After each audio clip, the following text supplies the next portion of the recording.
Welcome back to Sticks, Stones, and Animal Bones. Lesson 1, Part 2. And so, the next step of making this deer skull to my side live forever in infamy, I'll need to cut off a piece of leather thong from this brain tan buckskin, repurposed from the old hood that used to adorn this shirt that I'm wearing. So, I have this cutting tool made by Jose Amador of Mexico. Sorry, I apologize if I butchered your name. But description will be linked below in case you'd like to possess a cutting tool such as this yourself. So, I'm going to kind of start along the edge here. Careful not to cut myself. And this blade is serrated. And I prefer serrations on my cutting tools, especially when dealing with flesh, hide of any sort. I find that it just makes the cutting all the easier. It's much better, I find. And so I work pretty fast, but most people may take a little more time. And if you're just starting out, that's what I recommend, because the tool is only as good as the person who wields it. So take your time and be easy. Because things like this, you shouldn't rush through, go at your own pace. I find that is most important.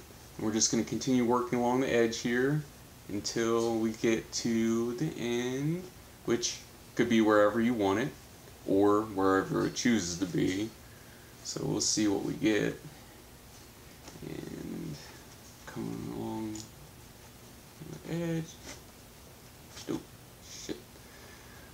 So I accidentally got a little carried away and broke off a little earlier than I intended to, which is fine. It's okay. I'm going to set my cutting tool down so as not to damage it. And from here, we're going to move to our next portion.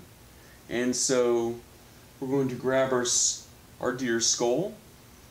And so my intention is to drape the leather down the middle.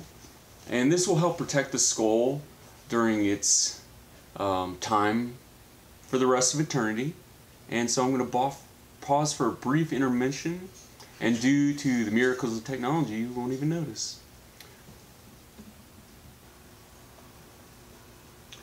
Now, as you can see, I've completed the stitching connecting it all at the bottom here. So it's got a nice tight package to protect the bone of the skull. And so from this point, I will be attaching it to my board. Let's set this deer skull down for a moment. Oh, and before I forget, so my awl, I use this piece of small antler to poke the holes into the leather. And so now this tool is I'm finished using that tool, so I'll put that down. Make some room on this table so I can set this shed down again. So I'll place this back on the table. And so this board made of juniper was donated to me by Dave and Jody Brochu, and they make very rustic, nice juniper benches, and they live here in my town of Young. And so I'll be attaching that skull to this piece. And after another brief intermission, we will complete the project. Here we have our finished piece. I hope you've enjoyed this lesson of Sticks, Stones, and Animal Bones. Till next time, be easy, be fresh. I'll see ya.